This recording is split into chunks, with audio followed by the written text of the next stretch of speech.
Hi there movie fans, and welcome to another edition of Movies. Today we're reviewing a film that I doubt I'll ever watch again. Not because it's poorly made or awfully scripted, far from it, but because it bludgeons home its message with such obvious disdain for its subject matter, and in scenes so grimly fascinating that the movie will live long after the credits have rolled. The gentle pricking of social mores. This film is not.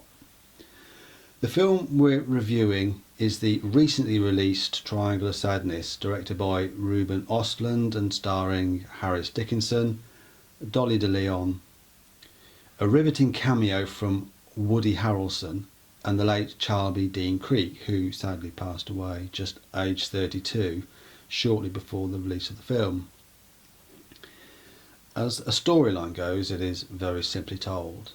Two models are invited onto a luxury passenger liner whose passengers comprise the super rich and very well heeled. And shortly into the cruise, the ship is lost in a storm and the survivors fetch up ashore to ponder their predicament and hope for rescue. That then is the narrative within which Östlund takes aim at his chosen targets in black comedy fashion, primarily, though not exclusively, the seriously moneyed class, either accumulated or inherited, whose wealth makes them impervious both to the worries that are a daily facet of the common herd and to irony. Step forward, Woody Harrelson. His turn as the cheesed off and inebriated captain, clearly fed up with his entitled guest list, is a work of subtle comic genius. The scenes of the social elite's class deconstruction are gleefully consumed, and for those rooting for the common man, richly rewarding. To say this is a class film, however, is to miss the wider message about power. Yes, absolute power corrupts absolutely, but never forget the first part of that expression, that power corrupts. And so we have the cruise scene bookended first by a brilliantly worked discussion about payment of a restaurant bill between the models Creek and Dickinson that escalates into an argument I suspect every couple on the planet may recognise, which serves as Act 1.